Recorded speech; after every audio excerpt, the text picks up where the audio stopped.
ফিতরা আদায় করতে হবে, পরিবারের প্রত্যেকটা সদস্যের ফিতরা দিতে হবে, ফিতরাটাকে আদায় করতে হবে।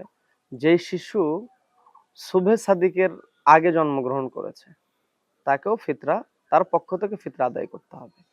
এই ফিতরা আদায়ের ক্ষেত্রে পরিবারে যারা নাবালক হবে, নাবালকদের পক্ষ থেকে পরিবারের যিনি গার্ডিয়ান, যিনি মুরব্বী হবেন, উপার্জনক্ষম ব্যক্তি যিনি হবেন, বিশেষ করে আমরা পিতার কথাই বলতে পারি, তিনি আদায় করবেন।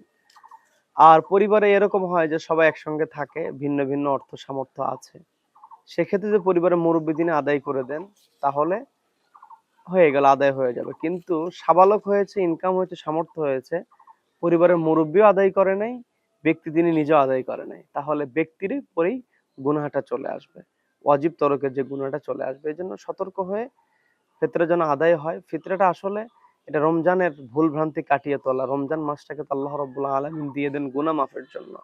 যে ত্রুটি বিচ্যুতি আছে, এই ত্রুটি বিচ্যুতি গুলো দূর করার জন্য ফিতরার একটা বিধান আল্লাহ রাব্বুল আলামিন দিয়েছেন।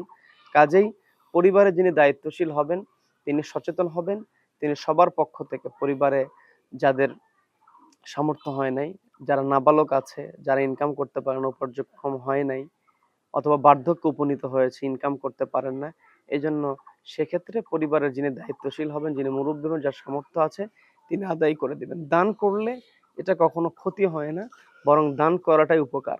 এই পৃথিবীর সমস্ত কিছু ছেড়ে চলে যেতে হবে, কেউ কোনো কিছু নিয়ে যাবে না। যে দানগুলো দেওয়া হয়, এই যে বিধান আল্লাহ দিয়েছেন, এই বিধানের বাহিরে গিয়েও তো দান করা উচিত। কাজেই যখন গরিব মানুষকে ঈদের সময়ে ফেতরা দেওয়া হবে, অভাবী মানুষদেরকে যখন উপকৃত করা হবে, তাদের মুখে যে হাসিটা আসবে, এই হাসিটা আল্লাহর হাসির উসিলা হয়ে যায়। এজন্য বিশেষ করে এই জিনিসটা ক্লিয়ার হয়ে যেতে হবে। অনেকে অবহেলায় সামর্থ্য থাকার পরেও ফিতরা আদায় করতে চায় না। না, এই কাজটা করা যাবে না ভাইয়েরা, বোনেরা যারাই দেখছেন, ফিতরাটা যেন আদায় হয়ে যায়, এর ব্যাপারে সচেতন হতে হবে। পরিবারটাতে সৌহার্দ্যপূর্ণ অবস্থানে থেকে, পরিবারের সকলের পক্ষ থেকে যেন ফিতরা আদায় হয়ে যায়, এই বিষয়টা আমাদের খেয়াল করতে হবে।